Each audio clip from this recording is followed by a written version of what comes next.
Kumusta mga ka-DC? Nababasa ko po lahat ng comments nyo. Sa mga silent listeners po natin, paramdam naman po kayo. Kahit pusuan nyo lang po ako sa comment section. Salamat po.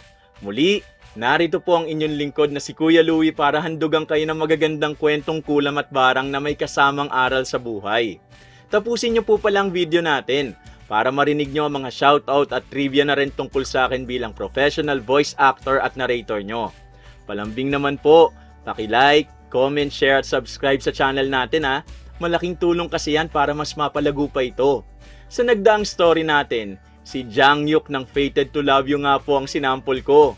Ngayon, sa pagpapatuloy ng sample ko sa mga K-drama actors na binosesan ko, siya naman ang isasample ko. Huwag mo kong iwan. Hindi ko kaya. Hindi ko kayang mawala ka sa akin. Oh, ano? Natatandaan nyo ba siya? Aabangan ko ang comment nyo kung sino siya ha. Bago natin simulan ang kwento, may mga kwentong kulam at barang ba kayo?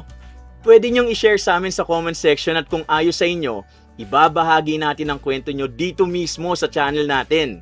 Ngayon, wag na natin patagalin, simulan na natin ang kwento. Ewan ko ba kung hanggang kailan magtitiis yung Janet na yan. Alam na ngang inaabuso na siya, sunod-sunuran pa rin. Oo nga, May, parang wala talagang utak. Hindi ko maintindihan si Kuya Adrian. Ang daming babae sa mundo, diyan pa siya napunta. Mukha ng katulong, tatanga-tanga pa. Kaya nga ayaw na ayaw ko riyan para sa kuya mo. Kung tutuusin, marami namang mas maganda at mas may pinag-aralan kesa sa kanya. Nabulag lang talaga sa pagmamahal ang kapatid mo. Kung ako kay kuya, matagal ko nang hiniwalayan yan. Isang tingin pa lang wala nang dating. Tapos ang tahimik pa. Kahit anong sabihin natin, hindi lumalaban. Hayaan mo lang, habang wala ang kuya mo, tayo ang masusunod sa bahay na ito. Mula sa likod ng bahay, pumasok si Janet habang bitbit ang isang malaking batya. Halatang pagod ang kanyang mga braso matapos kuskusin ng kamay ang makakapal na comforter ni na Lorna at Mila. Pinunasan niya ang pawis sa noo bago marahang inilapag ang batya sa tabi ng pintuan. Ma, tapos ko na pong laban ng mga comforter nyo. Isasampay ko na lang po para... Sandali, ang mga bago kong damit, nalaban mo na ba? Hindi pa eh. Mamaya ko na lang lalaban. Medyo nangangalay na kasi ang mga kamay ko eh. Makakapal kasi yung mga comforter kaya kinamay ko lang silang lahat. Ano? Mamaya pa? Ilang araw na nakatambak ang mga damit ko tapos sasabihin mong mamaya mo palalaban? Aba, ang kapal din ang mukha mo ah. Hindi ko naman sinasabing hindi ko lalaban, Mila. Magpapahinga lang sana ako kahit sandali. Napapagod ka na agad? Ano bang ginawa mo? Naglaba ka lang naman. May kinakain ka, may tinutuluyan ka rito. Tapos simpleng trabaho lang, inirereklamo mo pa? Tahimik na yumuko si Janet. Hindi na siya sumagot dahil alam niyang anumang sabihin niya, mali pa rin ang magiging tingin ng mag-ina sa kanya. Nanginginig na ang kanyang mga kamay sa pagod. Ngunit pinilit pa rin niyang tumayo upang kunin ang isa pang batya ng maruruming damit. Bilisan mo ha. Kailangan ko mga damit na yun mamayang hapon. May lakad kami ng mga kaibigan ko. Oo, sige. Bago pa man siya makalakad papunta sa likod ng bahay, biglang tumunog ang mumurahin niyang cellphone. Napatingin siya sa screen at bahagyang lumiwanag ang kanyang mukha nang mabasa ang pangalan ng tumatawag. Ididikit pa lamang niyang cellphone sa tenga nang mabilis itong hablutin ni Lorna. Ako na ang sasagot. Baka kung ano na naman kasinungalingan ang sabihin mo sa asawa mo. Pero ma, Adrian, anak, kumusta ka riyan sa barko? Oh, ma, bakit kayong sumagot? Ayos lang naman ako. Kakapasok lang ng sahod ko. Saan ko ipapadala ang pera? Sa account pa rin ba ni Janet? Pakitanong nga siya, ma. Naku kuya, wag mo na ipadala kay Janet ang pera. Napapansin namin ni Mama na ang bilis maubos ng ipinapadala mong buwan-buwan. Hindi namin alam kung saan niya dinadala. Mila, hindi totoo yan. Hindi ako... Tumahimik ka nga. Ako ang kausap ng anak ko. Bakit? May nangyari ba? Wala naman anak. Gusto lang naming maging maingat ka. Kami ang umahawak ng budget dito sa bahay pero kung minsan, parang kulang pa rin ang perang ipinapadala mo. Hindi na namin alam kung saan napupunta ang iba. Tama si Mama. Mas mabuti pang sa account niya na lang ipadala. Kami nang bahalang mag-budget dito, kuya. Ganun ba? O sige, ma. Mamaya, ipapadala ko sa account mo. Adrian, sandali lang. Hindi na nakapagsalita si Janet nang pindutin ni Lorna ang end call. Pagkatapos, ibinato nito ang cellphone sa ibabaw ng mesa bago malamig na tumingin sa manugang. Ano? Akala mo ba makakapagsumbong ka na naman? Hindi naman po ako nagsusumbong. Gusto ko lang po sanang makausap ang asawa ko. Para ano? Para palabasin na inaapi ka namin? Pang-aapi na ba yun sa'yo? Hindi ko po kailanman ginawa yun. Mabuti naman kung ganon. Tandaan mo ha, habang wala ang asawa mo, kami ang masusunod sa bahay na ito. Tahimik na yumuko si Janet.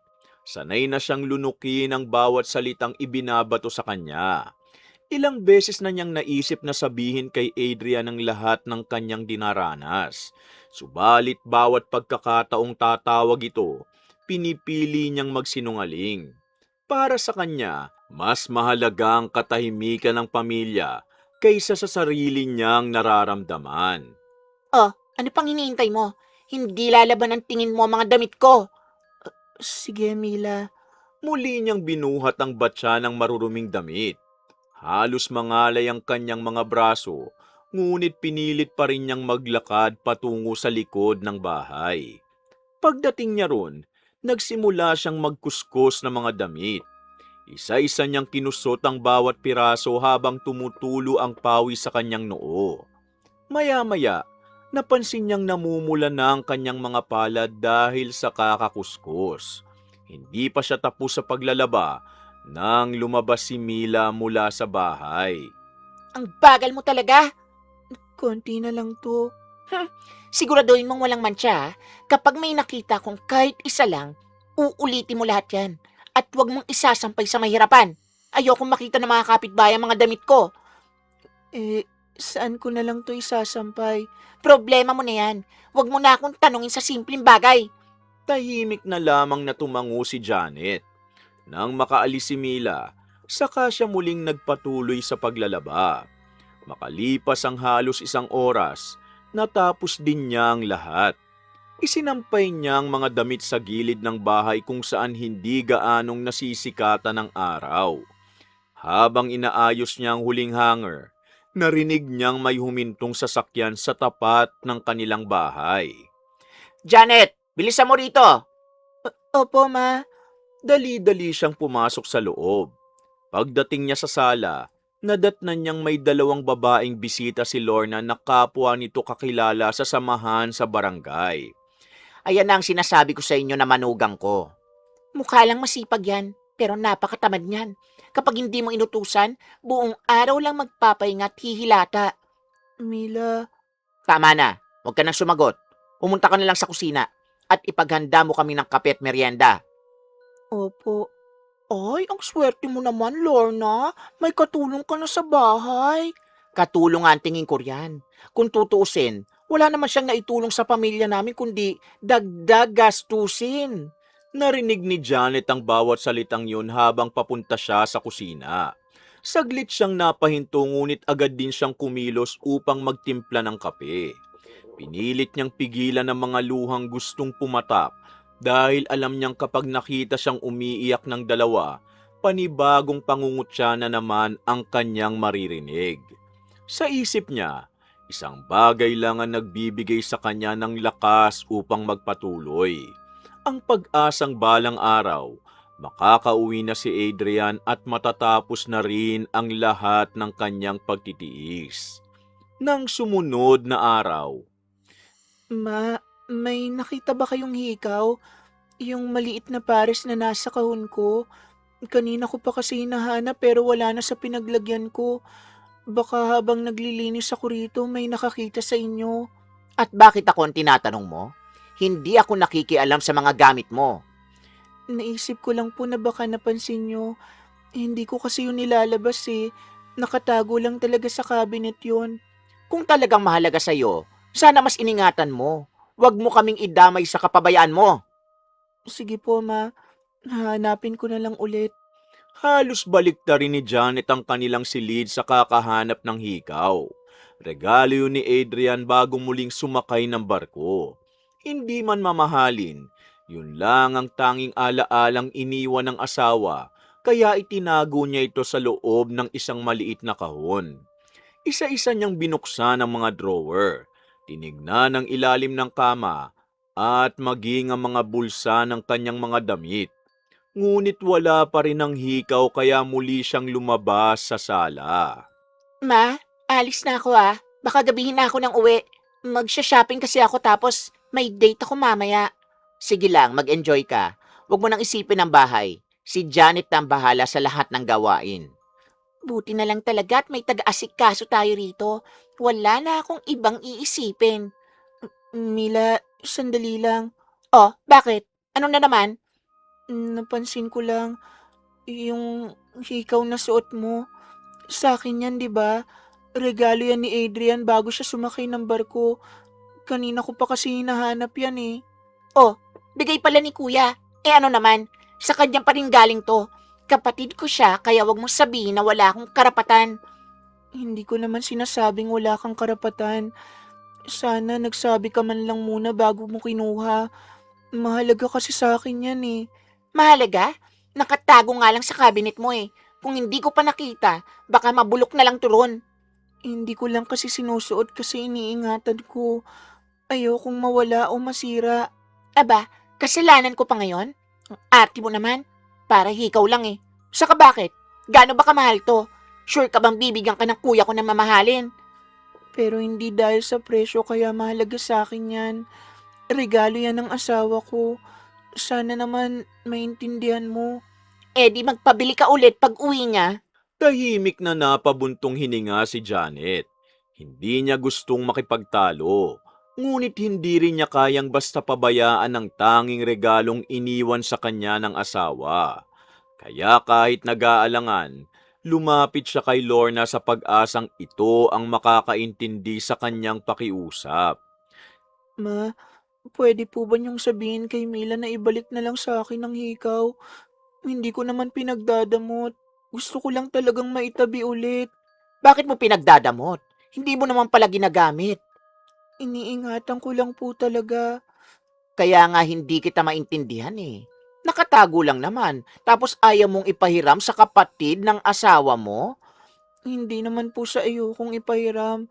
Kung nagsabi lang sana siya, wala naman sanang problema eh. Napakadamot mo naman. Hikaw lang pinagdadamot mo pa. Hindi po yun ang punto, ma. Yun lang kasi ang... Tama na. Huwag mo nang pahabain. Hayaan mong isuot ni Mila yan. Dami mong sinasabi. Pero paano po kung mawala? Bakit agad mawawala?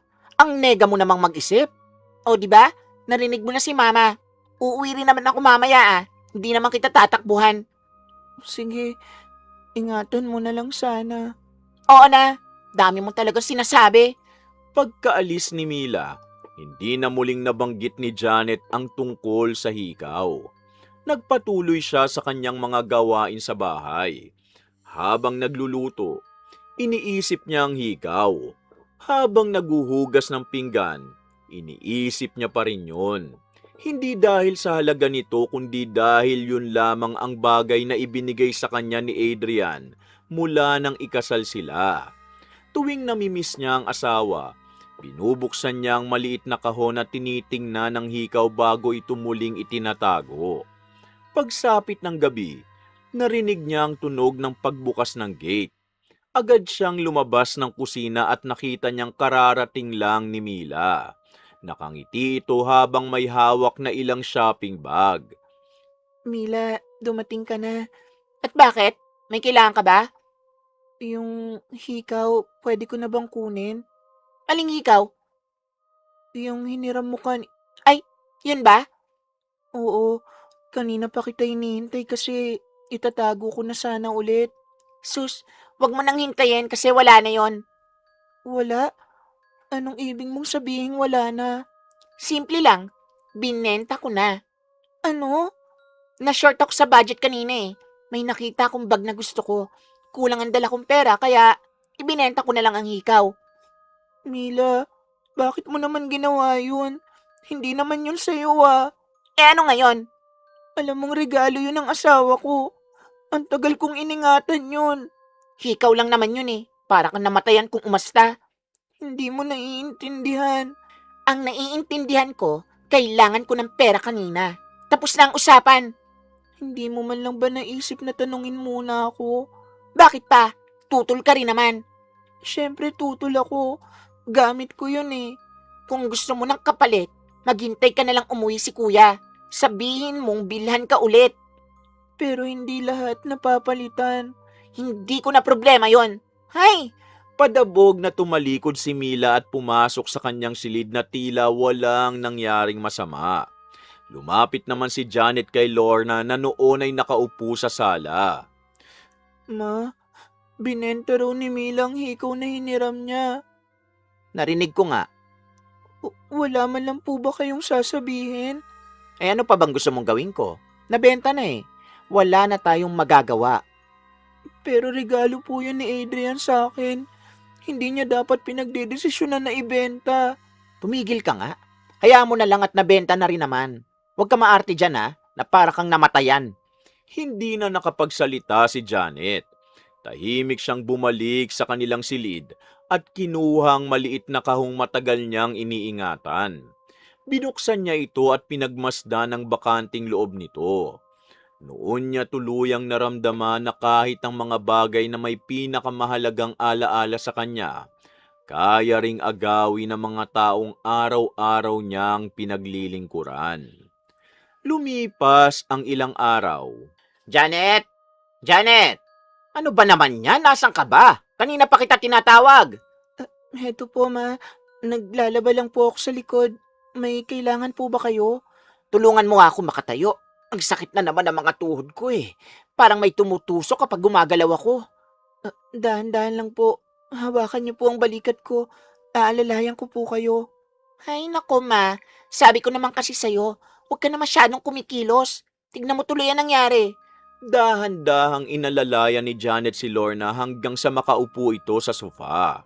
Halata sa mukha ng matanda ang kirot na nararamdaman sa bawat galaw. Kahit hindi pa tapos si Janet sa paglalaba, agad niya itong iniwan upang unahin ang kanyang biyenan.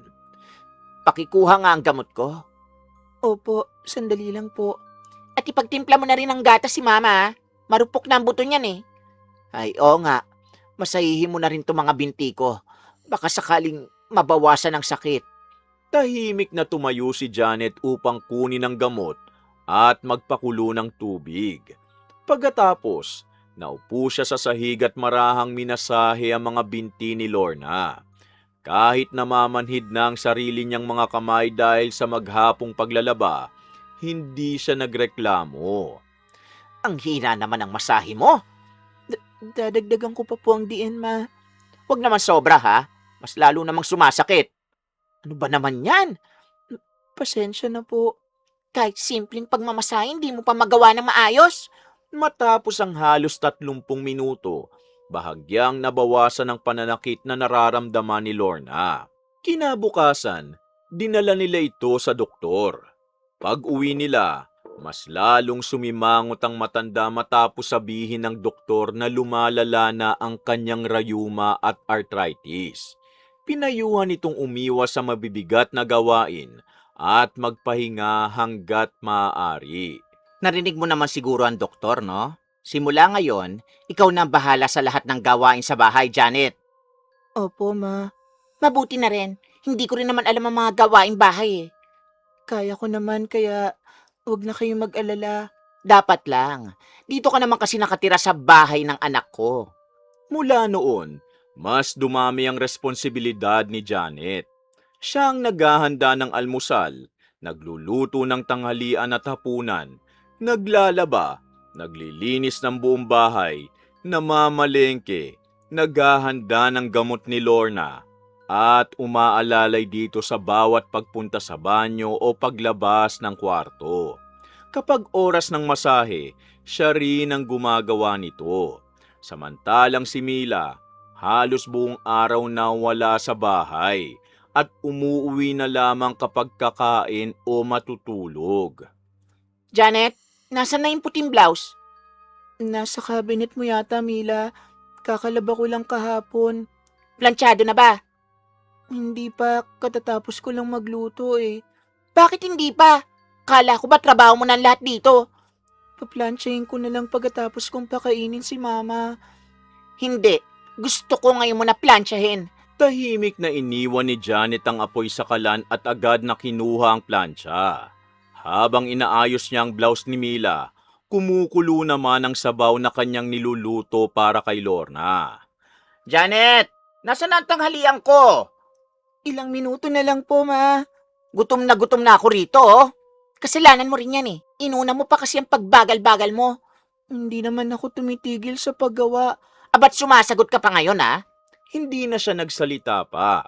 Iniwan na niya ang plancha at dali-daling bumalik sa kusina. Inihain niya ang pagkain ni Lorna bago muling bumalik sa sala upang tapusin ang pinaplansya. Halos hindi na siya makaupo sa dami ng kailangang gawin.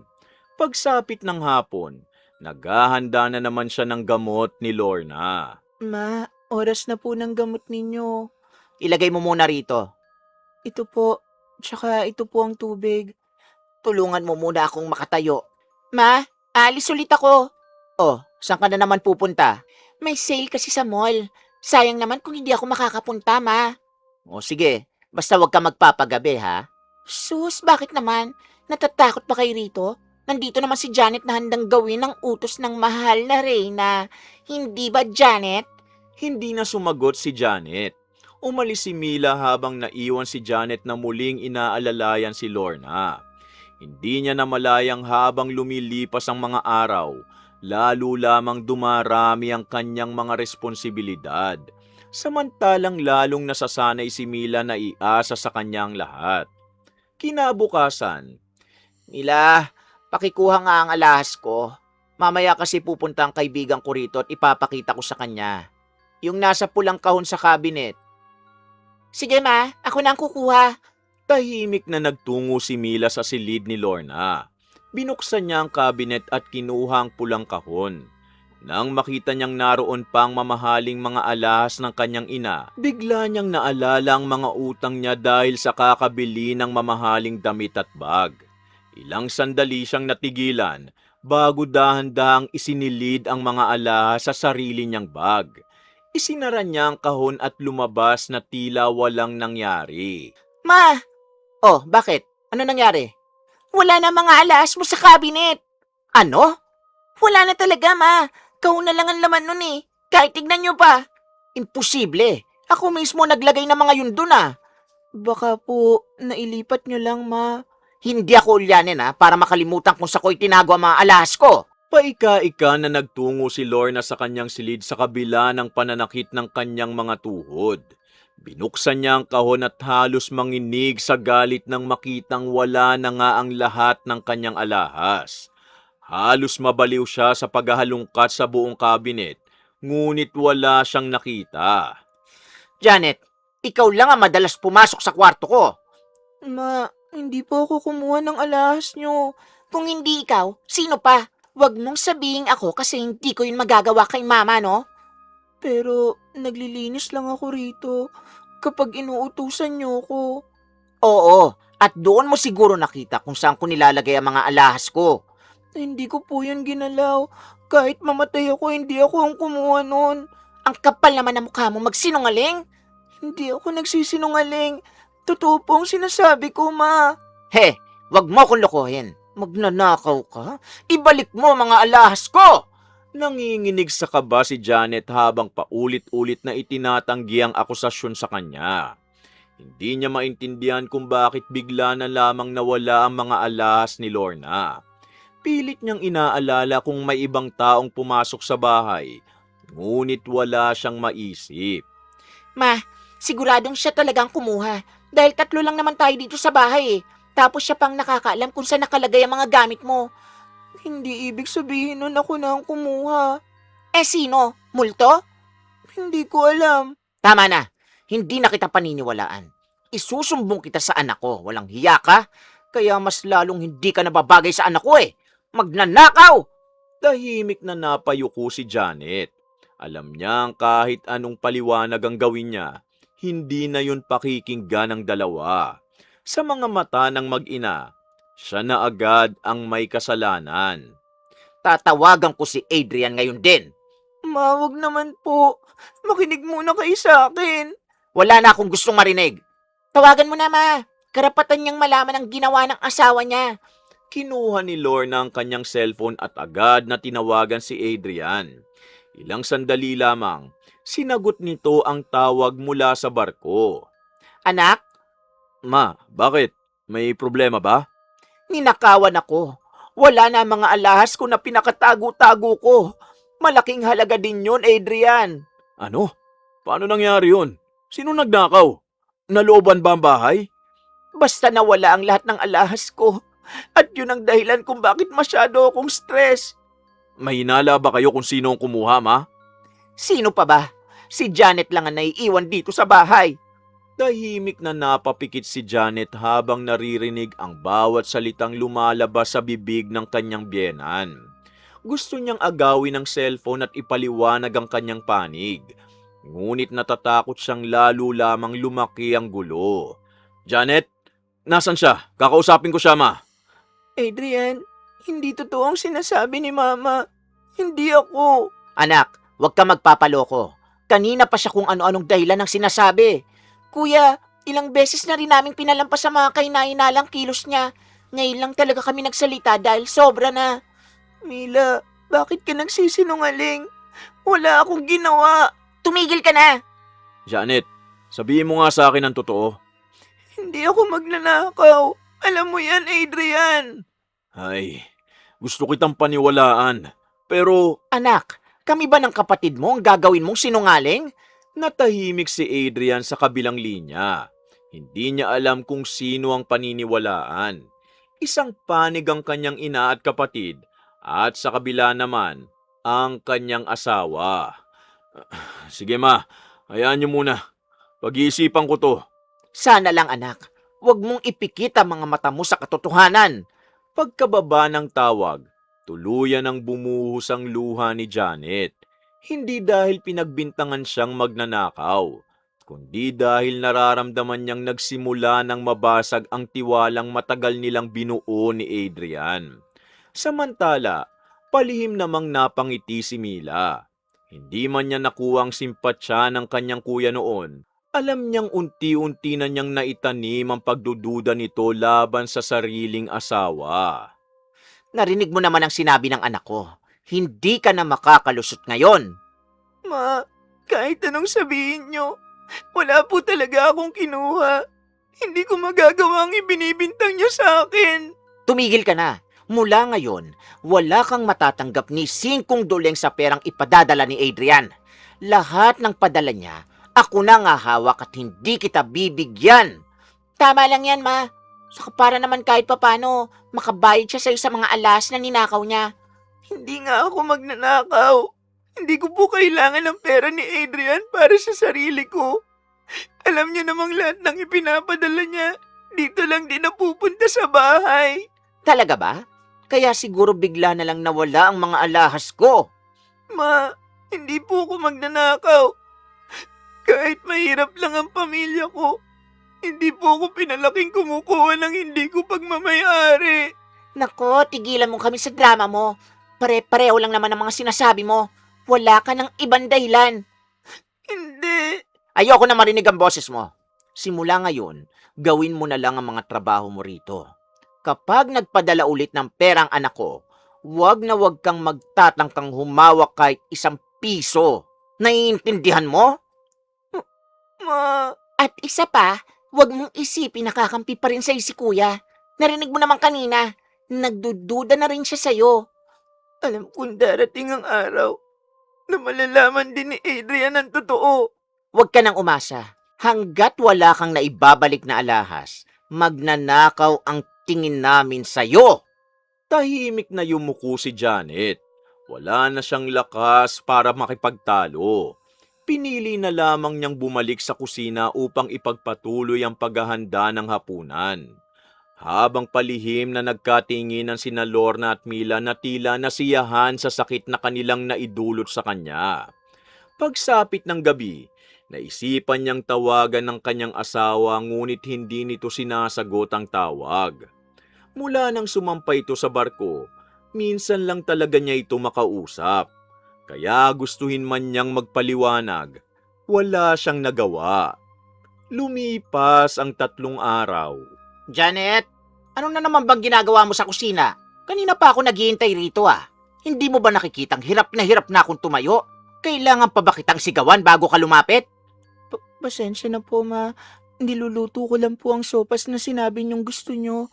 Ayoko pong lumamig ang pagkain niyo kaya tinapos ko muna bago ako pumunta rito. Narinig mo ba yan, ma? May dahilan na naman siya. Araw-araw na lang ganyan. Kapag may pinagawa ka, laging may paliwanag. Akala mo naman napakahirap ng ginagawa niya.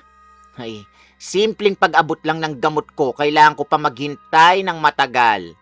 Hindi ko naman po kayo pinaghihintay, ma. Kapag may inuuna lang po akong lutuin o laban, tinatapos ko lang para wala na pong maabala pagkatapos. Tahimik na lumapit si Janet at inalalayan si Lorna mula sa higaan hanggang sa sofa. Inayos niya ang unan sa likuran nito bago inilapag ang baso ng tubig at mga gamot sa maliit na mesa. Kahit pagod na ang kanyang mga braso mula sa paglalaban ng umagang yun, maingat pa rin niyang inasikaso ang kanyang biyenan. Sige nga, masahihin mo ulit ang tuhod ko. Simula kagabi halos hindi ako makatulog sa sakit eh. Baka naman ngayon may silbi na yung mga kamay mo. Opo, ma. Sabihin niyo lang po kung masyadong madiin o mahina. Huwag mong sabihin yan. Kahit anong gawin yan, pareho lang naman. Hindi marunong magmasahe. Ginagawa ko naman ang lahat ng makakaya ko. Kung ginagawa mo talaga ang lahat, bakit hindi pa rin nawawala ang sakit ko? Araw-araw mo ko minamasahe pero ganito pa rin ang pakiramdam ko. Rheuma at arthritis po kasi ang sabi ng doktor. Hindi raw po agad mawawala ang sakit kahit may gamot. Ayan na naman. Akala mo kung sino magsalita. Doktor ka na rin pala ngayon. Hindi naman. Inuulit ko lang po ang sinabi ng doktor nung huling check-up nyo. Dahan-dahang minasahe ni Janet ang magkabilang tuhod ni Lorna. Ilang sandali ring nanahimik ang sala. Tanging ang mahinang ungol lang ng matanda sa tuwing sumasakit ang kanyang kasukasuan ang maririnig sa loob ng bahay. Janet, pagkatapos mo nito, pakuluan mo ulit ako ng tubig ha. Dahil gusto kong uminom ng salabat. Gusto kong uminom ng mainit. Sige po. Pagkatapos, ihanda mo na rin ang gamot ko mamayang tanghali. Huwag mong hintayin ako pang magpaalala sa'yo. Opo. At plansyahin mo rin ang bagong dress ko ha. Mamaya kasi, may lakad na naman ako. Ayokong gusto ng damit ko. Sige. Pagkatapos ko lang pakainin si mama. Hindi, unahin mo ang damit ko. Di naman tatakbo yung sopas. Kapag lumamig naman yun, baka hindi na magustuhan ni mama. Narinig mo naman si Mila. Gawin mo muna ang sinasabi niya. Tahimik na tumayo si Janet at nagtungo sa sala upang kunin ang plancha. Habang inaayos niya ang damit ni Mila, pabalik-balik naman siya sa kusina upang silipin ang nilulutong sopas.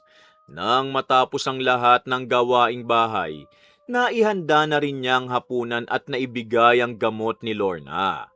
Pagod na rin siyang pumasok sa kanilang silid ng gabing yun. Hindi nagtagal, nakatulog na ang lahat.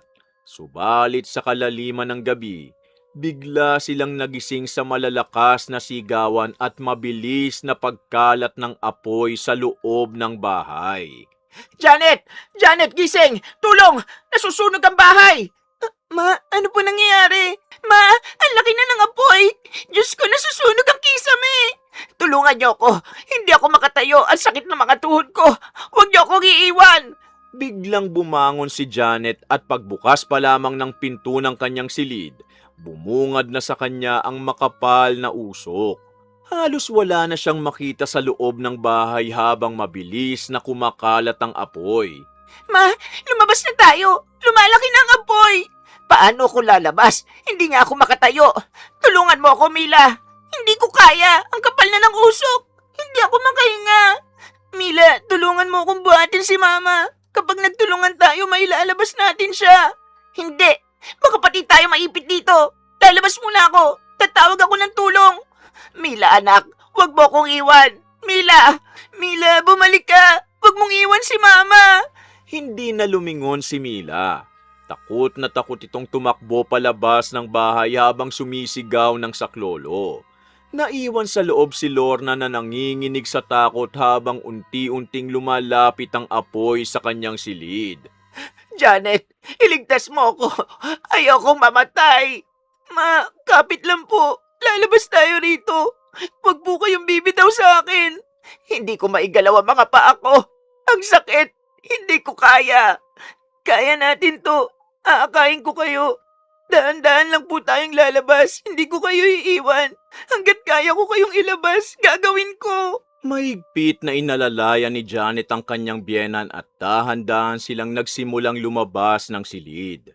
Sa bawat hakbang, lalo namang lumalaki ang apoy at kumakapal ang usok. Halos hindi na makahingang dalawa. Ngunit patuloy pa ring pilit na inaakay ni Janet si Lorna patungo sa pintuan ng bahay.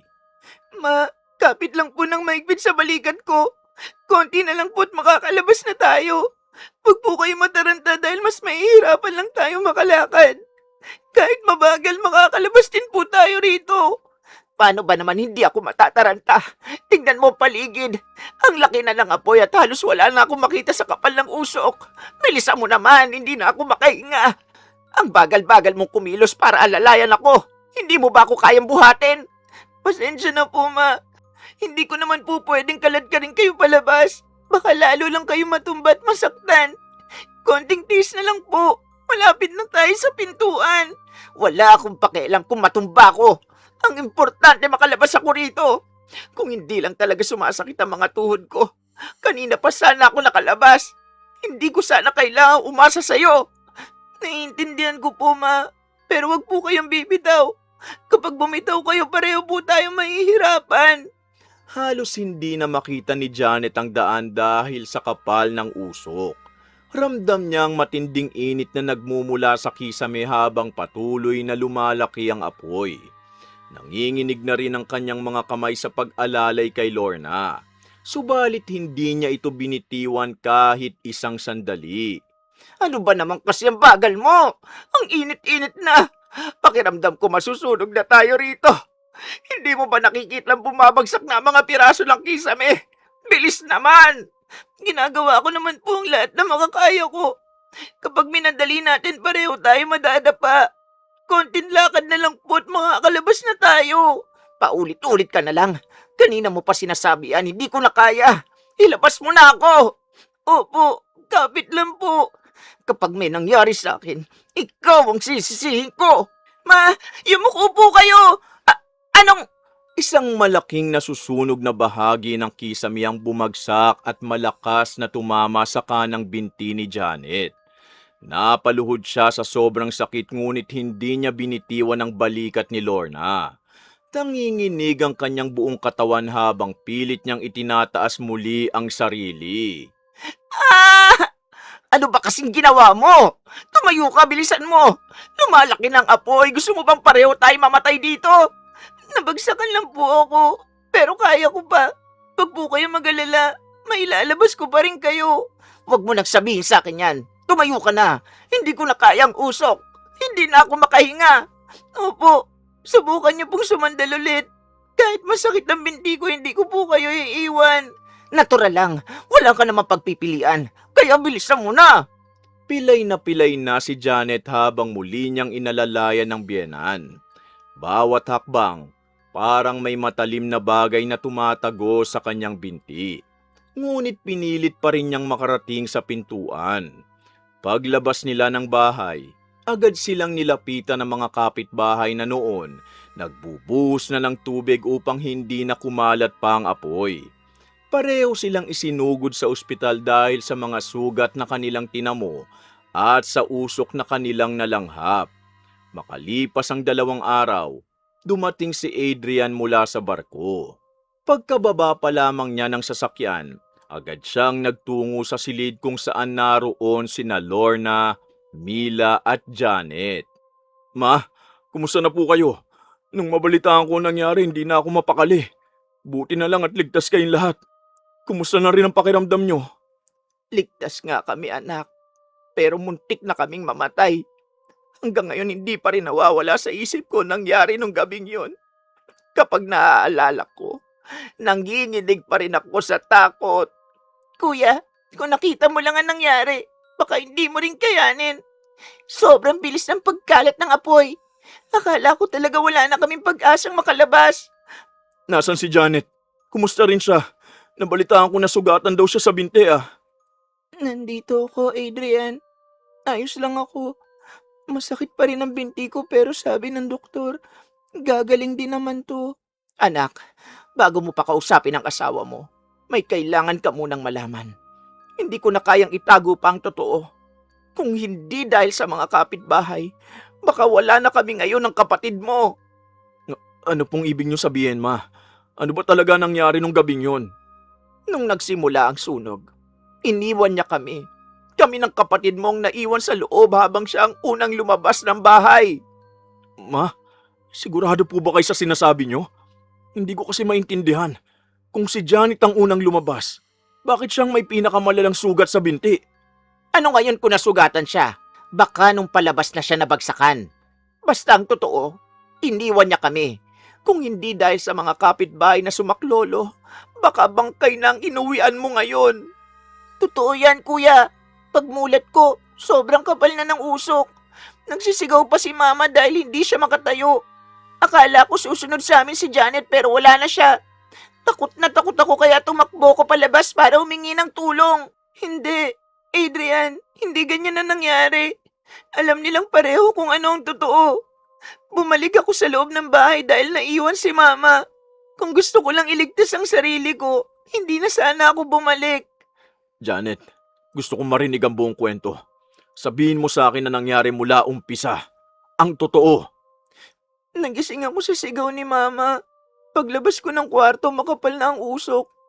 Nakita kong tumatakbo na si Mila habang nagsisisigaw ng saklolo. Naiwan si mama sa loob dahil hindi siya makatayo. Tinawag ko pa si Mila at pinakiusapan ko siyang tulungan akong buhatin si mama. Pero tumakbo na siya palabas. Sinungaling! Kuya, huwag ka maniwala dyan. Kahit magtanong ka pa sa mga kapitbahay. Mila, alam mong iniwan mo si mama. Narinig ko pa ang pagsigaw niya habang palabas ka ng bahay. Tama na. Huwag mo nang baliktarin ang kwento. Ikaw na nga may kasalanan. Ikaw pang matapang. Sandali, ang dami niyo naman sinasabi. Hindi ko na alam kung sinong paniniwalaan ah. Adrian, tignan mo ako. Kailan ba ako nagsinungaling sa'yo? Kahit nung pinagbintangan nila akong kumuha ng mga alahas, hindi ako sumagot ng pabalang. Hinayaan ko na lang dahil ayoko masira ang relasyon mo sa pamilya mo. Pero ngayon, hindi ko na kayang manahimik. Aba, ikaw pa ngayon na nagmamalinis? Hindi ako nagmamalinis, ma. Nagsasabi lang ako ng totoo.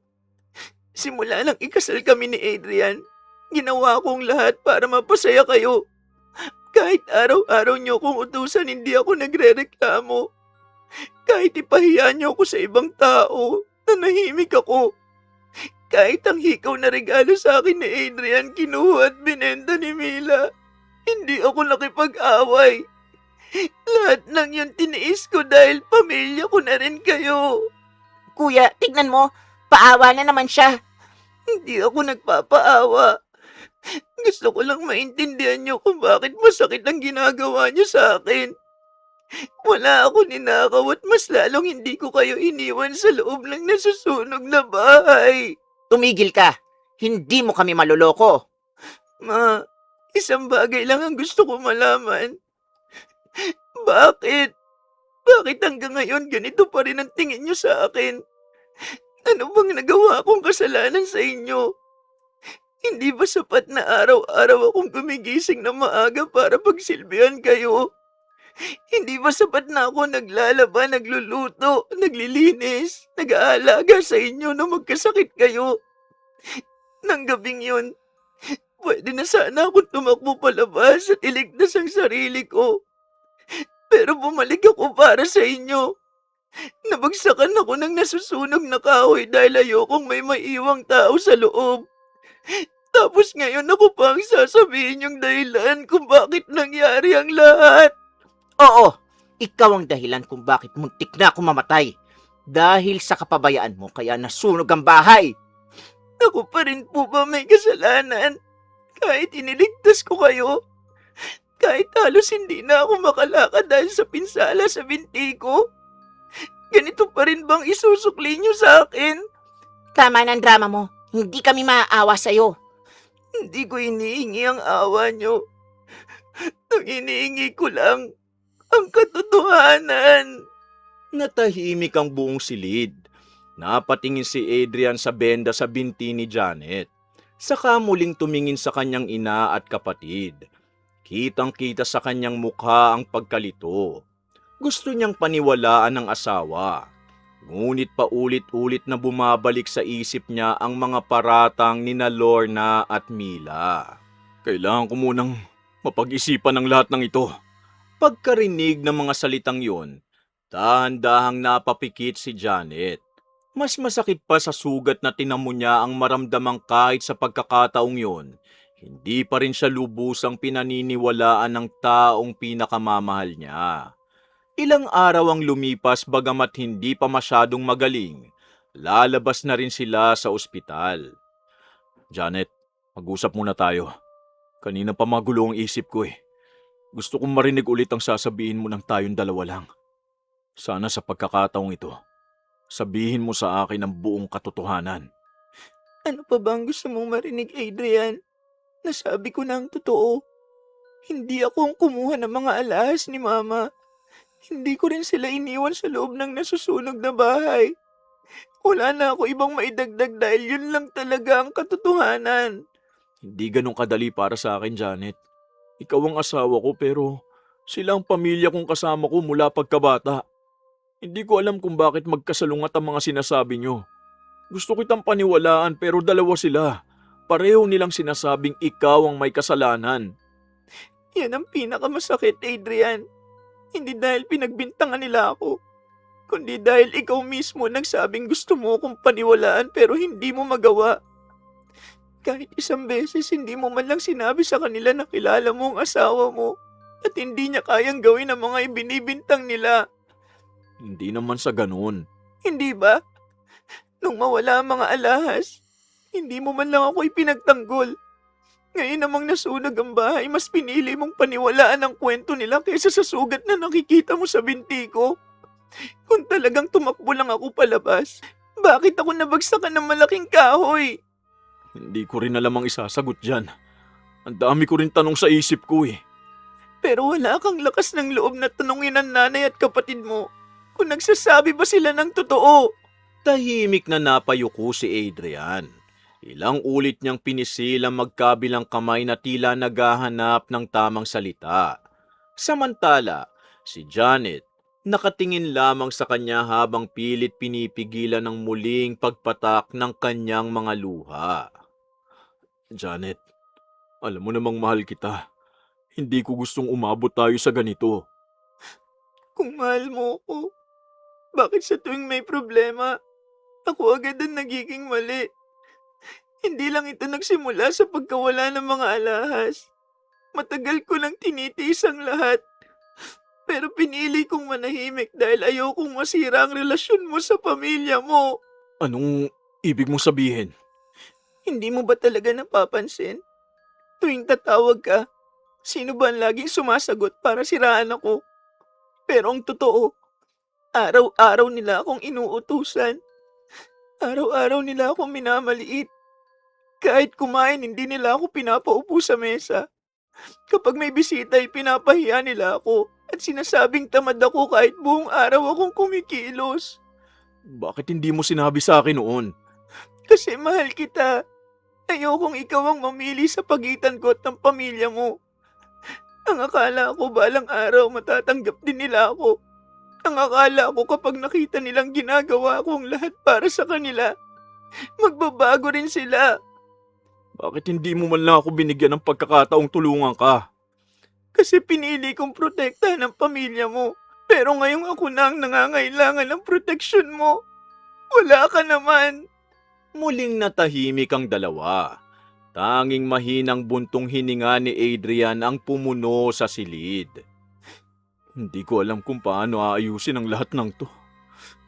Baka wala nang dapat ayusin. Anong ibig mo sabihin? Pagod na ako, Adrian. Hindi lang katawan ko ang pagod, pati puso ko. Ilang taon kong tiniis ang lahat dahil umaasa akong pag-uwi mo, magiging maayos na ang buhay natin. Pero ang nangyari, mas lalo lang akong nawalan ng halaga sa paningin mo. Huwag mo sabihin yan. Totoo naman eh. Kahit ngayon hindi mo pa rin masabing naniniwala ka sa akin. Hanggang ngayon nagdadalawang isip ka pa rin. Hindi agad nakasagot si Adrian. Kitang-kita sa kanyang mukha ang pag-aalinlangan. At yun mismo ang naging sagot na matagal nang kinatatakutan ni Janet. Kung ganun, naalis na muna ako. Ano? Kailangan kong lumayo. Hindi ko na kayang manatili.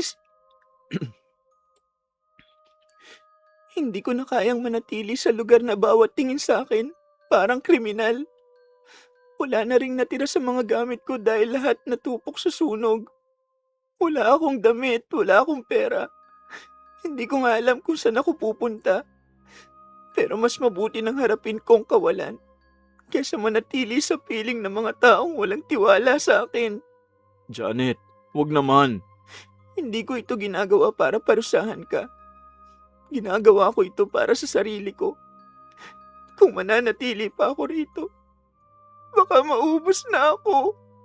Hindi na malayang narinig ni na Lorna at Mila ang huling bahagi ng kanilang pag-uusap. Narinig mo pa yon, Mila? Aalis daw siya. Hayaan mo na, Ma. Mas mabuti nga yun. Mabawasan pa tayo ng pabigat. Saan kaya pupulutin yan? Wala nang ang bahay, wala pang dalang kahit isang gamit. Baka mamamalimos na lang sa kalsada. Tutal, wala na rin naman siyang babalikan. Tahimik na yumuko si Janet. Wala na siyang isinagot sa bawat salitang ibinabato ng mag-ina. Dahan-dahan siyang tumalikod at nagsimulang maglakad palabas. Dala lamang ang sugatang binti at pusong halos mawalan na ng pag-asa. Samantala, Adrian, bilisan mo na. Kanina pa siguro tayo hinihintay na may-ari ng paupahan. Ayoko nang bumalik pa sa ospital na ito. Gusto ko na makapagpahinga. opo ma, nabayaran ko na ang lahat ng bill. Dumaan na rin ako sa butika para sa mga gamot nyo. Diretso na tayo sa paupahan. Buti naman, nakakapagod na rin dito sa ospital. Sana makalipat na tayo agad at makabili na ng mga gamit. Ubus talaga ang mga gamit natin eh. Kung hindi lang talaga dahil sa sunog na yon, hindi tayo mapupunta sa ganitong sitwasyon. Huwag na muna natin pag-usapan yun, ma. Mas importante ngayon na makapagpahinga na kayo.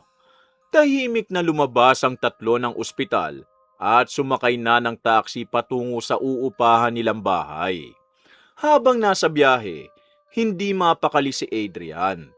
Paulit-ulit na bumabalik sa isip niya ang pag-uusap nila ni Janet bago ito umalis. Hindi niya maalis sa isip ang mga luha nito at ang bawat salitang binitiwan nito tungkol sa mga tiniis na pang-aapi. Kuya, tahimik ka yata. Hanggang ngayon ba, iniisip mo pa rin si Janet? Normal lang naman na isipin ko siya eh. Asawa ko pa rin siya. Anak, wag mo nang pahirapan ang sarili mo. Kami ang kasama niya sa bahay araw-araw. Mas alam namin ang ugali niya kaysa sayo. Pero hindi pa rin mawala sa isip ko ang sinabi niya. Ang dami niyang gustong ipaliwanag. Kuya, natural lang na ipagtanggol niya ang sarili niya. Hindi naman naamin ng isang taong may kasalanan eh. Tama ang kapatid mo. Huwag ka magpaloko sa pag-iyak-iyak ng babaeng yon. Magaling siyang magkunwari. Walang isinagot si Adrian. Napabuntong hininga na lamang siya habang nakatingin sa bintana ng taxi at gusto niyang maniwala sa kanyang ina at kapatid. Ngunit hindi rin niya lubusang maalis ang pagdududa sa kanilang mga sinasabi. Pagdating sa inuupahang bahay, agad silang sinalubong ng may-ari. Habang kausap nitong may-ari tungkol sa deposit at advance payment, binuksan ni Adrian ang kanyang bag upang kunin ang perang inihanda niya. Sandali lang po, kukunin ko na ang bayad. O siya, bayaran mo na agad para makapagpahinga na tayo. Maya-maya, biglang nag-ibang ekspresyon ni Adrian habang paulit-ulit na hinahalungkat ang loob ng kanyang bag. Bakit kuya? Ano nangyayari? Sandali lang, kanina nandito lang yun ah. Anong hinahanap mo? Yung perang inilaan ko para sa deposit. Nilagay ko mismo rito nung nasa ospital pa tayo eh. Baka nasa ibang bulsa lang. Wala eh. Tinignan ko na lahat. Ano? Nawawala? Oo. Hindi ko maintindihan kung paano nangyari. Pero wala na talaga. Tahimik na nagkatinginan sina Lorna at Mila bago dahan-dahang nagsalita ang matanda. Anak, parang alam ko na kung sino ang kumuha. Hindi kaya si Janet? Pero ma, Bago siya umalis, hindi ba naiwan sandali ang bag mo sa tabi ng kama? Baka doon niya kinuha ang pera. hindi ko alam. Anak, isipin mo. Nawalan ako ng mga alahas ha. Tapos ngayon naman, nawawala ang perang hawak mo. Sino pa bang pag-iisipan natin dito? Pamilya tayo. Di si Janet, sino pa ba? Saka, baka kaya bigla siyang umalis dahil alam niyang malalaman din natin ang totoo. Tahimik na napayuko si Adrian. Pilit niyang inaalala ang lahat ng nangyari bago umalis si Janet. Ngunit lalo lamang gumulo ang kanyang isip. Samantala, ilang kilometro ang layo mula roon, mabagal na naglalakad si Janet sa gilid ng kalsada. Halos hindi niya maramdaman ang kanyang sugatang binti sa sobrang pagod. Mula nang umalis siya sa ospital, wala siyang dalang kahit isang gamit o kahit konting pera. Hindi rin siya nakakain buong maghapon. Habang naglalakad, nagsimulang manlabo ang kanyang paningin. Napahawak siya sa isang poste bago dahan-dahang napaupo sa tabi ng isang maliit na tindahang nagbebenta ng mga halamang gamot, langis, anting-anting at mga pampaswerte. Iya, ayos ka lang ba? Kanina pa kita pinagmamasdan. Namumutla ka na. Pasensya na po. Nahihilo lang po siguro ko. Nahihilo ka lang ba? O baka gutom ka? Hindi agad nakasagot si Janet. Yumuko lamang siya habang pilit itinatago ang kanyang pagluha. Teka lang, huwag ka munang umalis dyan. Ilang sandali pa, bumalik si Mang Fausto na may dalang isang mangkok ng mainit na lugaw at isang basong tubig. Oh, kumain ka muna. Mukhang matagal ka nang walang kinakain eh. Hindi mo kailangan magbayad. Unahin mo munang palakasin ang sarili mo. Napatingin si Janet sa mangkok ng lugaw. Nanginginig ang kanyang mga kamay habang dahan-dahan niya itong tinanggap. Halos hindi na niya napigilan ang pagpatak ng kanyang mga luha dahil yun ang unang pagkakataong may taong nagpakita sa kanya ng malasakit matapos siyang iwanan ng lahat. Tahimik na kumakain si Janet ng lugaw habang paminsan-minsang pinupunasan ng kanyang mga luha. Ilang subo pa lamang ang kanyang nakakain nang biglang tumunog ang mumurahin niyang cellphone. Nang makita niya ang pangalan ni Adrian sa screen, ilang sandali siyang natigilan bago dahan-dahang sinagot ang tawag. Adrian, Nasaan ka? hindi ko rin alam ang lugar na to. Naglalakad lang ako mula kanina. Bakit ka tumawag? May gusto akong itanong sa'yo. At sana sa pagkakataong ito, sabihin mo na ang totoo. Ano na naman ba ang kailangan kong ipaliwanag? Hindi pa ba sapat ang lahat ng sinabi ko sa ospital? Nawala ang perang dala ko. Yung perang ipambabayad sana sa uupahan namin bahay. Ikaw lang ang naiwan malapit sa bag ko bago ko umalis. Sabihin mo sa akin, ikaw ba ang kumuha? Tahimik na napapikit si Janet. Unti-unting bumaba ang kutsarang hawak niya hanggang tuluyan niya itong nailapag sa mangkok. Adrian, pati ba naman ikaw? Hanggang ngayon ganyan pa rin ang tingin mo sa akin? Hindi kita inaakusahan. Nagtatanong lang ako. Huwag mo akong lukuhin. Kung wala kang duda sa akin, hindi mo itatanong yan. Alam mo bang mula nang mawala ang mga alahas ng mama mo, pakiramdam ko magnanakaw ng tingin niyo sa akin. Ngayon pati perang hindi ko man lang nakita. Ako na naman ang may kasalanan. Janet, subukan mo ring intindihin ang sitwasyon ko. Sunod-sunod ang nawawala sa amin. Mahirap namang hindi ako mag-isip. At ang una mong naisip ako, hindi mo man lang naisip na wala akong dahilan para gawin yon. Umalis ako na walang dalang kahit isang bag. Ang suot kong damit ngayon ang tanging natira sa akin matapos masunog ang bahay. Ni pamasahe, wala ako. Tapos sasabihin mong ninakaw ko ang pera mo? Kung hindi ikaw, sino? Hindi ko alam, pero hindi ako. Kailan mo ba ako nakitang kumuha ng hindi sa akin? Kailan mo ba ako nahuling nagsinungaling sa'yo? Janet. Ano? Wala ka maisagot? Dahil alam mong wala ka naaalalang pagkakataong ginawa ko yun. Hindi ko na alam ang iisipin ko, Janet. Magulo na ang lahat. Hindi magulo ang lahat, Adrian. Pinili mo lang paniwalaan ng mga taong matagal nang ayaw sa akin. Kahit anong sabihin ko, parang wala nang halaga sa'yo. Alam mong mahaba ang pasensya ko. Pero ngayon sagad na. Ubus na ang pasensya ko, Adrian. Hindi ganun. Ganun na nga. Alam mo ba kung anong pinakamasakit? Hindi yung wala na akong matuluyan. Ang pinakamasakit, yung asawa ko mismo ang tumawag para itanong kung magnanakaw ba ako. Isang tanong lang yun pero parang sinira na rin noon ang lahat ng tiwalang iniingatan ko sa ating dalawa. Janet, huwag mo akong tawagan kung para lang pagdudaan mo ulit ako. Pagod na ako, Adrian. Pagod na akong ipagtanggol ang sarili ko sa mga taong matagal nang umuhusga sa akin. Akala ko man lang ikaw ang maniniwala. Nagkamali pala ako. Sandali! Hindi na hinintay ni Janet ang kasunod na sasabihin ng asawa. Pinatay niya ang tawag at maigpit na niyakap ang cellphone.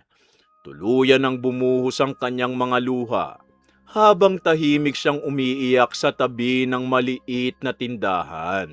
Mukhang hindi magandang balitang narinig mo, Iha. Pati po ang asawa ko. Naniniwala nang magnanakaw ako. Hindi na niya ako pinakikinggan. Hindi ko na alam kung saan ako lulugar. Kanina pa kita pinagmamasdan at alam kong problemado ka. Pakiramdam ko po, wala na akong natitirang kakampi. Tinanggap ko ang lahat ng pangapi nila dahil iniisip kong balang araw, maiintindihan din nila ako. Pero habang tumatagal, lalo lang lumalala. May mga taong habang lalo mong pinapakita ng kabutihan, lalo ka lang nilang inaapakan. Hindi dahil mabuti ka, kundi dahil alam nilang hindi ka lumalaban. Hindi ko naman po kasi gustong makipag-away. Gusto ko lang magkaroon ng payapang pamilya. Tahimik na tumango si Mang Fausto. Ilang sandali siyang nakatingin kay Janet na tila may malalim na iniisip bago siya muling nagsalita. Kung wala ka talagang mapupuntahan, pwede kang manatili rito pansamantala. Maliit lang ang silid sa likod ng tindahan ko pero may mahigaan ka at makakapagpahinga ka. Huwag kang mag-alala. Wala akong hinihinging kapalit. Hindi ko po alam kung paano ako magpapasalamat. Hindi ko nga po kayo kilala pero mas nagpapakita pa kayo ng malasakit kaysa sa mga taong itinuturing kong pamilya. Magpahinga ka muna, Iha. Minsan kapag sukdulan na ang sakit na dinadala ng isang tao, doon nagsisimulang magbago ang takbo ng kanyang buhay. Siya nga pala, tawagin mo na lang akong Mang Fausto. Ikaw, anong pangalan mo? Ako po si Janet. Ganun ba? O sige, magpahinga ka na muna, Janet. At mukhang masakit pa yung sugat mo. Na paano ba yung sugat mo nga pala sa binti? Mahabang kwento po eh. Pero nalaglagan po ito ng nasusunog na bahagi ng kisame. Matapos ang usapang yon, nagpasya na si Janet na tanggapin ang alok ni Mang Fausto na magpahinga muna dahil palalim na rin ang gabi. Ngunit kahit anong gawin niya, hindi siya makatulog. Pasensya na po, Mang Fausto. Hindi pa rin po talaga ako makatulog. Tuwing ipipikit ko ang mga mata ko, paulit-ulit kong naaalala ang lahat ng nangyari. Pakiramdam ko, kahit anong kabutihan ang gawin ko, ako pa rin ang lumalabas na masama. Kanina pa kita tinitignan. Magdamag kang gising at ilang beses kang lumabas ng silid. Hindi lang katawan mo ang pagod, Iha. Pati puso mo. Hindi ko na po alam ang gagawin ko. Wala na akong pamilya. Wala na akong tahanan. Pati asawa ko, binabaliwala na ako. May mga taong hindi marunong makontento hanggat hindi nila lubusang nadudurog ang kapwa nila. Sa ikinwento mo sa akin kahapon, matagal ka na ang nagtitiis. Pero imbis na magbago sila, lalo ka lang nilang inapi. Ang akala ko po kasi, kapag naging mabuti ako sa kanila, balang araw matatanggap din nila ako. Mali pala ako. At anong napala mo sa pagiging mabuti? Lahat po nawala sa akin. Nasira ang tiwala ng asawa ko. Wala na akong matuluyan at hanggang ngayon, magnanakaw pa rin ang tingin nila sa akin. Sandaling natahimik si Mang Fausto. Pinagmasdan niya si Janet na nakayuko habang tahimik na umiiyak. Maya-maya, tumayo siya at nagsali ng isang basong tubig bago iniabot yon sa dalaga. Iha, naniniwala ka ba na may mga kasalanang hindi dapat pinapalampas? Hindi ko po alam. Pero, ano pong ibig niyong sabihin? May mga taong kapag kabutihan ang ipinakita mo, inaabuso ka. Kapag pinatawad mo, inuulit lang nila ang kasama nila. At kapag nanahimik ka, iisipin nilang habang buhay ka na lang nilang kayang yurakan. Ano po bang dapat kong gawin? Maghiganti! Magiganti? Hindi ko po kayang manakit ng tao. Hindi lahat ng paghihiganti sariling kamay ang ginagamit. May mga taong tulad ko na marunong magbigay ng kaparusahan sa mga taong walang ibang ginawa, kundi manakit ng kapwa. Ano pong ibig niyong sabihin? Ngumiti ng bahagya si Mang Fausto bago tumingin sa maliliit na bote at mga lumang gamit na nakahanay sa loob ng kanyang tindahan. Hindi lamang halamang gamot at pampaswerte ang ipinagbibili ko rito, Iha. Marami pa akong alam na hindi alam ng karamihan. Isa akong mangkukulam. Mangkukulam? Mangkukulam po kayo? Oo, at kung gugustuhin mo, kaya kong ipadama sa mga taong sumira ng buhay mo ang sakit na matagal nilang ipinadama sa iyo. Nasa iyo na ang desisyon kung patuloy ka magpapapi o kung oras na para gumanti. Sa sinabi ni Mang Fausto, natigilan si Janet. Buong buhay niya, hindi niya kayang manakit sa kahit na anong paraan ngunit dahil sa sakit na ipinadama ng biyenan at hipag niya, nagawa niyang isang desisyon na kahit kailanman hindi niya inisip na gawin buong buhay niya.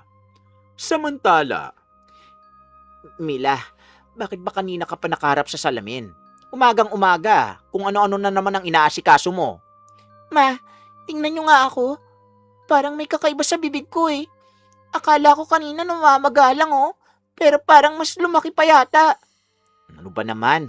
Baka naiisip mo lang o nag-iinarte ka lang. Ako nga itong may nararamdamang sakit eh.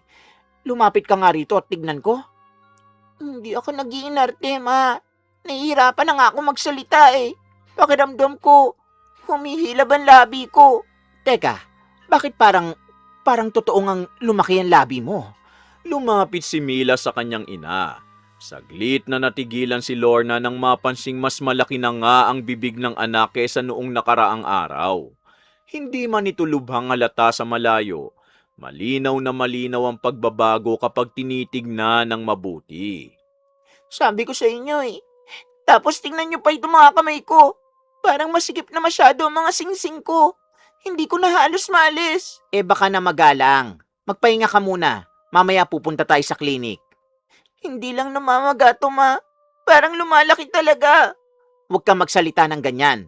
Mas lalo ka lang kakabahan. Tahimik na naupo si Mila habang paulit-ulit na hinihimas ang kanyang mga kamay. Maya-maya, napahawak naman si Lorna sa kaliwang pisngi. Aray, Bakit, ma? Ano nangyari? hindi ko alam. May bukol kasing biglang tumubo dito sa pisngi ko at kumikirot. Nag-aalala na nga rin ako kung ano to eh. Patingin nga. Lumapit si Mila at marahang hinawi ang buhok ng kanyang ina. Nanlaki ang kanyang mga mata nang makita ang bukol na medyo malaki na. Ma, hindi na ito kagat ng insekto lang. Kinakapa niya naman, di ba? Ang laki na oh. Tapos ang pula-pula pa. Hindi maaari. Kanina maliit lang to ah. Magbihis na kaya tayo, ma. Pupunta na tayo ng doktor. Natatakot na rin ako eh. Baka kung anong itong nangyayari sa labi ko. Ilang sandali pa, dumating si Adrian mula sa labas matapos bumili ng almusal. Ma, Mila, bumili ako ng pandesal.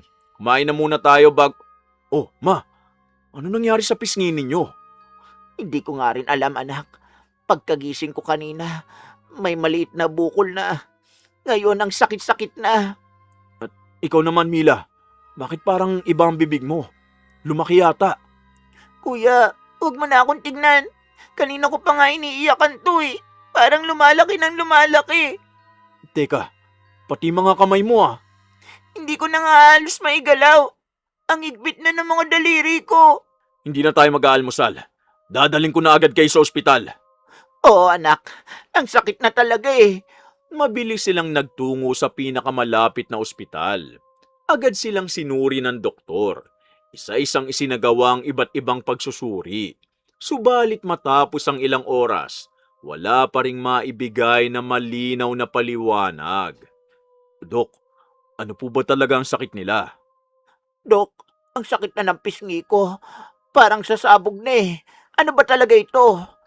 Ako naman po, hirap na magsalita. Pati mga kamay ko lumalaki yata. May nakita na po ba kayo sa resulta? Matapos silipin ng doktor ang mga pagsusuri, napailing ito at sinabing sa ngayon, wala silang nakikitang malinaw na dahilan kung bakit nagkaroon ng ganong pamamaga ang dalawa. Kailangan pa raw magsagawa ng iba pang test. Ibig sabihin po, hindi pa rin ninyo alam kung ano ito? Umiling ang doktor at nagpaalam sa kanila. Lalong nabalisa si Adrian. Habang pauwi sila, panay ang daing ni Lorna sa sakit ng kanyang pisngi. Si Mila naman, halos hindi na maayos na makapagsalita dahil sa patuloy na paglaki ng kanyang bibig. Pati ang kanyang mga kamay ay nagsimula ng mamaga ng gusto, kaya hirap na siyang humawak ng kahit anong bagay. Anak, ang sakit. Parang may pumipintig sa loob ng pisngi ko. Kuya, hindi ko na... Hirap na talaga akong magsalita. Masakit. Huwag muna kayo magsalita. Bukas, dadaling ko kayo sa mas malaking ospital. Hahanap tayo ng espesyalista. Hindi ako titigil hanggat hindi natin nalalaman kung anong dahilan nito.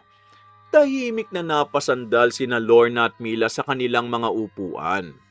Pareho silang balisang-balisa sa biglaang karamdaman na dumapo sa kanila. Hindi nila alam na ang misteryosong sakit na unti-unting sumisira sa kanilang mga katawan, simula pa lamang ng kaparusahang naghihintay sa kanilang dalawa. Lumipas ang ilang araw. Anak, hindi ko na kaya ang sakit. Ilang ospital na napuntahan natin pero wala pa rin nangyayari. Pakiramdam ko puputok na ang pisngi ko. Kuya, hindi ko na nga maigalaw ang mga kamay ko. Huwag kayong mawala ng pag-asa. Magpapatingin pa tayo sa ibang espesyalista. Hindi na, Adrian. May naalala akong albularyo sa kabilang bayan. Noon pa man, marami na akong naririnig na gumagaling sa kanya kapag hindi maipaliwanag ng mga doktor ang sakit. Subukan na natin. Wala namang mawawala kapag naniwala tayo. Sige ma, kung yun ang gusto nyo, sasamahan ko kayo. Kinabukasan, nagtungo ang tatlo sa bahay ng isang kilalang albularyo. Pagpasok pa lamang nila, seryoso na itong tumingin kina Lorna at Mila bago marahang umiling. Hindi karaniwang sakit ang dala ninyo at nakikita kong isang matinding galit ang pinagmulan nito. Ano pong ibig ninyong sabihin? Hindi na ako magpapaligoy-ligoy pa. May gumawa ng kulam sa inyong dalawa. Kulam? Imposible naman po yata yun. Maniwala ka man o hindi, yan ang totoo. At ang taong nagpagawa nito, isang babaeng matagal ninyong sinaktan. Nagkatinginan sina Lorna at Mila. Unti-unting namutla ang kanilang mga mukha. Hindi kaya, hindi ko sasabihin ang pangalan niya. Alam niyo na kung sino siya. Patawarin niyo ako. Anong ibig mo sabihin, Mila? Ako nagsanla ng mga alas niyo. Hindi si Janet. Kailangan ko ng pera noon dahil sa mga utang ko. Natakot ako malaman niyo kaya si Janet ang pinagbintangan ko. Ano? Hindi lang yung kuya. Ako rin ang kumuha ng pera sa bag mo. Alam kong wala nang ibang mapagbibintangan kaya sinabi kong baka si Janet ang kumuha. Natakot lang talaga ako. Mila, alam mo bang sinira mo ang buhay ng asawa ko? Ibig sabihin, wala talagang kasalanan si Janet. Wala, ma. Ako may kasalanan ng lahat. Ano ka ba naman, Mila? Hindi lang naman ako may kasalanan kay Janet. Pati na rin si Mama. Kaya sabihin mo na, Ma. Ma, ano pa? Ano pa ang kasinungalingan niyo sa akin? Sabihin niyo! Nung nasusunog ang bahay, hindi kami iniwan ni Janet. Siya ang bumalik para iligtas ako. Ako ang inakay niya palabas kahit nabagsakan siya ng malaking kahoy.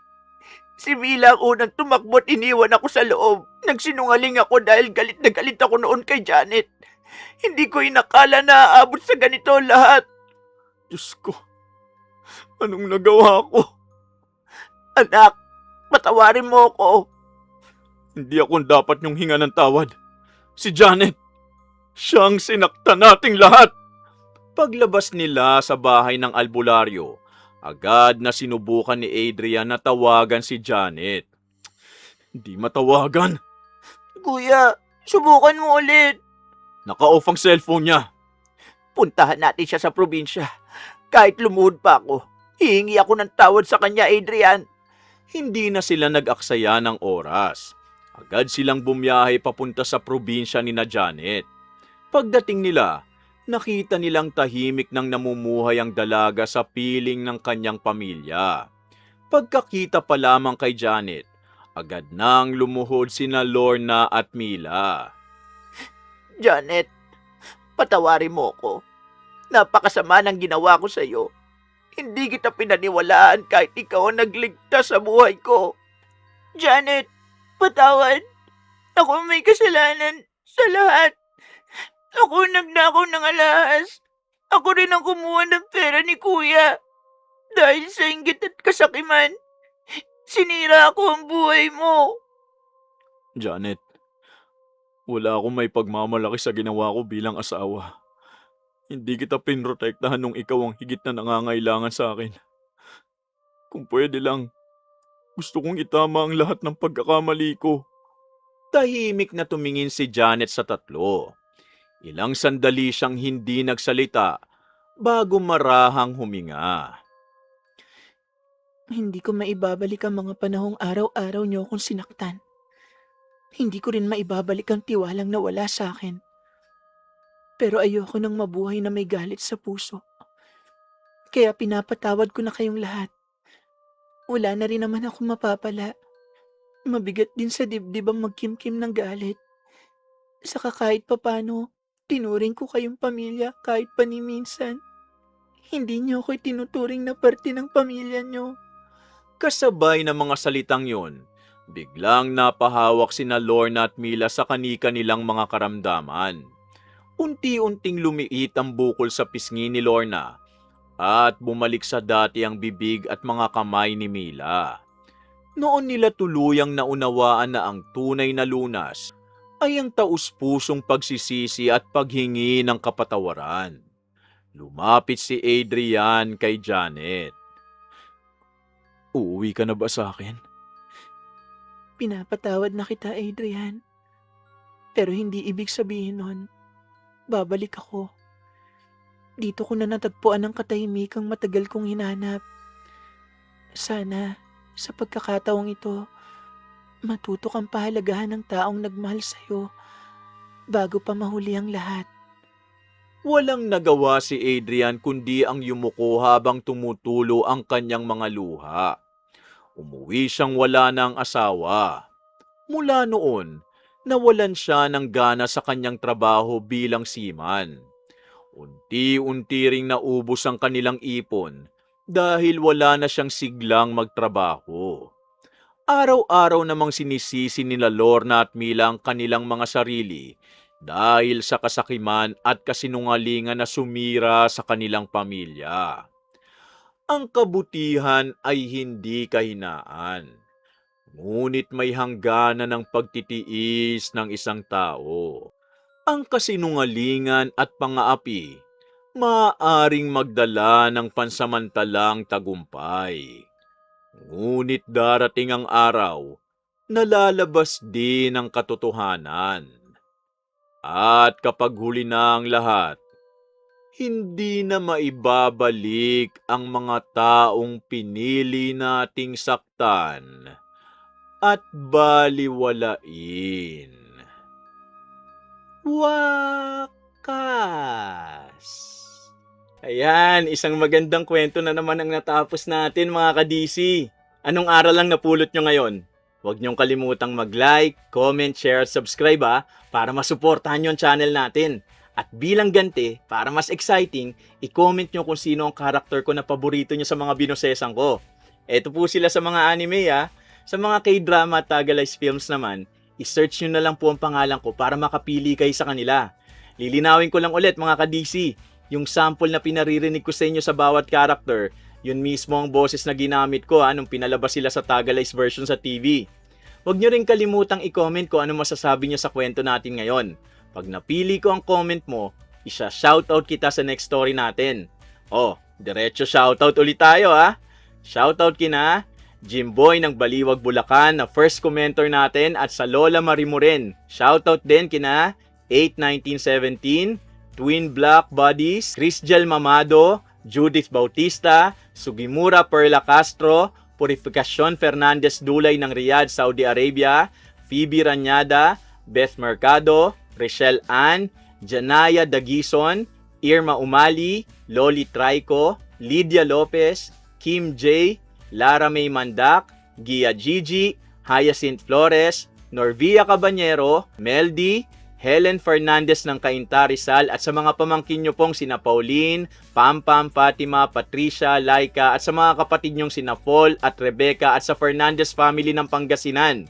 Shoutout kina Josephine Beroya, Noemi Garcia Pabunan, Crystals Philippines, Christina Peru, Ice G, Babaeng Bicolana, Echa Tariv, Mestisang Bangus ng Japan, Cute Survivor ng Japan, Demi Crisman Sila da Cabrera, Teofilo Semera, Angeli Filomeno, Mercy Grace Shooting, Sachi, Aileen Baltasar ng Canada, Mirasol Masuher, Chan Chan Amigo, Angelina Ignacio, Assorted Love Hurts, Gay Sumojo, Rai Lay, Maribet Solero, Rowenasas at sa mga taga-NY compound na sina Joanna, Apeng, Apple Joy. Hello po! Pati kina Papa Be, Ate Weng, Isagani, Jingjing, Byron at Udong, Jenny Espuerta. Shoutout kina Kim Meridor ng Animal Shelter Veterinary Clinic ng Pasig City, Mary Joy Hadjesa, Emily Sauro, Casey Candelario, Byron Narvesa at Reyna Ami. Shoutout kina Mama Lauren Boyles ng California, USA, kay Kuya Liam at Bebe Lay ng Quezon City, kina Bombom, Bebe Jam at Jillian ng Sampaloc, Manila, kay Tanod Potpot Mylas, Mamu Lovina at Papa Bong ng Manila, kay Keisha Chua ng Torrance, California at kay Josh and Lauren Rubio ng Buena Park, California. Pasensya na po ulit sa mga hindi ko pa na siya shoutout. Abangan nyo po sa mga susunod na upload natin. Kumusta po sa lahat ng mga kababayan natin na nasa ibang bansa? Mag-iingat po kayo palagi dyan O paano? Samahan nyo ulit ang inyong lingkod na si Kuya Louie sa susunod na kwento natin Maraming salamat po ulit at pagpalain tayong lahat ng puong may kapal. Bye!